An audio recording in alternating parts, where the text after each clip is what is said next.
Hello students, welcome back to English and Maths Academy. This is 10th Mathematics, Chapter 8, Statistics and Probability, Exercise 8.4, question number 8. 3 unbiased coins are tossed once. Find the probability of getting at most 2 tails or at least 2 heads. பார்க்கலாமா? Okay students, first என்ன கொடுத்திருக்காங்க? 3 unbiased coins are tossed once. அப்ப என்ன செய்யணும்? இதோட sample space எழுதிக்கலாமா?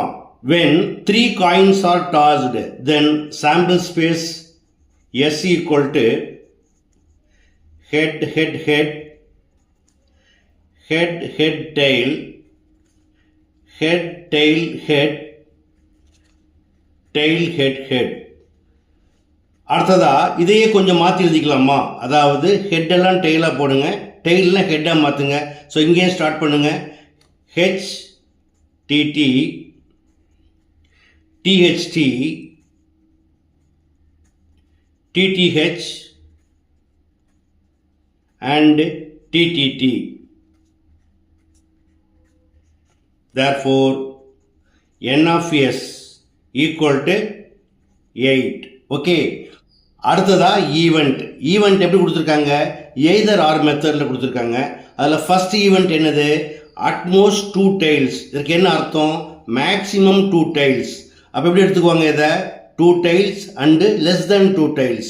அப்போ 2 1 0ன்னு போகணும். இப்படி பார்த்தீங்கன்னா இதில் வந்து 0 tail இதை எடுத்துக்கலாம். இதிலெல்லாம் 1 1 இருக்குது, இதில் 2 2 இருக்குது. அப்போ நம்ம எதை எழுதக்கூடாது? இந்த 3 tails எழுதக்கூடாது. ஓகேயா? இதோட ஈவெண்ட் நான் எப்படி எடுத்திருக்கேன் அப்படின்னா, let A be the event of getting at most 2 tails. Therefore, A equal to H H H HHT, HTH, THH, HTT, THT and TTH. Now N of A equal to 7.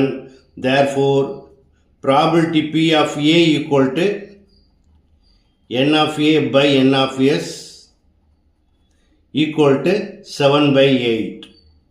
Okay. அடுத்ததா second event or at least 2 heads. அதாவது குறைந்தது 2 தலைகள். அப்போ குறைந்தபட்சம் 2 இருக்கணும்னா அதற்கு மேலே போகலாம். அப்போ 2 மற்றும் அதற்கு மேல்னா 2 மற்றும் 3. அப்போ இந்த 1 எல்லாம் நம்மளுக்கு வராது. ஓகேயா? அப்போ இந்த 4 ஈவெண்ட் மட்டும் தான் வரணும். இதோட ஈவெண்ட் என்ன எடுத்திருக்கேன்?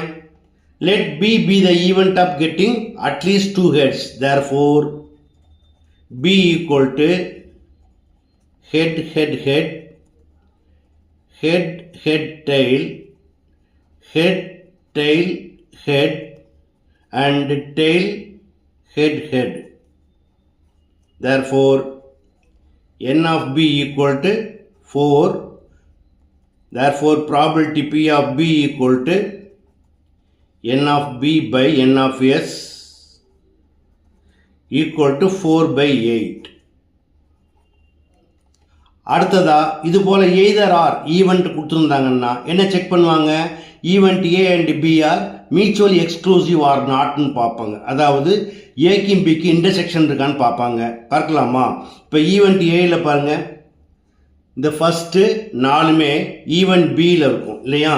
அப்போ A intersection B equal to B தான். எழுதிக்கலாமா? Now A intersection B equal to head, head, head, head, head, tail, head, tail, head and tail, head, head. Now N of A intersection B equal to 4. Therefore, P of A intersection B equal to N of A intersection B by N of S equal to 4 by 8. Okay. இப்போ நமக்கு A intersection B க்கு answer வந்ததுனால events A and B are not mutually exclusive. Therefore, P of A union B equal to P of A plus P of B minus P of A intersection B. Therefore, P of A union B equal to P of A equal to 7 by 8 plus P of B equal to 4 by 8 minus P of A intersection B equal to 4 by 8. இது plus 4 by 8, இது minus 4 by 8 cancel ஆயிடும், equal to 7 by 8. That's all. மிக மிக எளிமையான question கண்டிப்பாக புரிஞ்சிருக்கும்னு நம்புகிறேன். So நீங்களும் ப்ராக்டிஸ் பண்ணுங்கள், மறக்காமல் நண்பர்களுக்கு ஷேர் பண்ணுங்கள். இதே போல் மற்றொரு முக்கியமான நான் ஒரு அடுத்த வீடியோவில் சந்திக்கிறேன். Until then, bye.